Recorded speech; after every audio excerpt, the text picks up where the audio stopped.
નમસ્કાર, જીએસટીમાં આપની સાથે હું છું આરતી।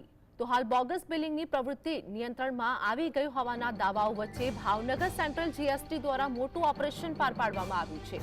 સેન્ટ્રલ જીએસટી દ્વારા ઇમિટેશન જ્વેલરીના વ્યવસાય સાથે સંકળાયેલી જૂનાગઢ અને પોરબંદરની શંકાસ્પદ પેઢીઓ અને તેના મોરબીના ચાર્ટર્ડ એકાઉન્ટન્ટની ઓફિસ અને રહેઠાણના સ્થળોએ દરોડા પાડવામાં આવ્યા હતા।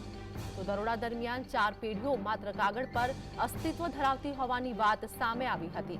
આ પેઢીઓ દ્વારા 9.41 કરોડનો ઇન્વર્ટેડ ડ્યુટી ટેક્સ સ્ટ્રક્ચર હેઠળ દાવો કર્યો હતો અને અત્યાર સુધીમાં 6.71 કરોડનું રિફંડ મેળવી લીધું હતું।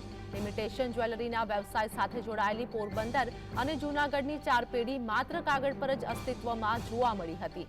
મુખ્ય સૂત્રધાર મોરબીનું સીએ મંથન બિપિન સાધરાણીને પોલીસે ઝડપી પાડ્યો હતો અને તેને મુખ્ય ભાવનગરની કોર્ટમાં રજૂ કરાયો હતો, જ્યાં તેના 3 દિવસના રિમાન્ડ મંજૂર થયા। તો આ કૌભાંડમાં 2 પેઢીના કાયદાકીય માલિકોની પણ ધરપકડ કરવામાં આવી છે, જેમને કોર્ટમાં રજૂ કરી જેલ હવાલે કરવામાં આવ્યા છે અને વધુ તપાસ ચાલી રહી છે।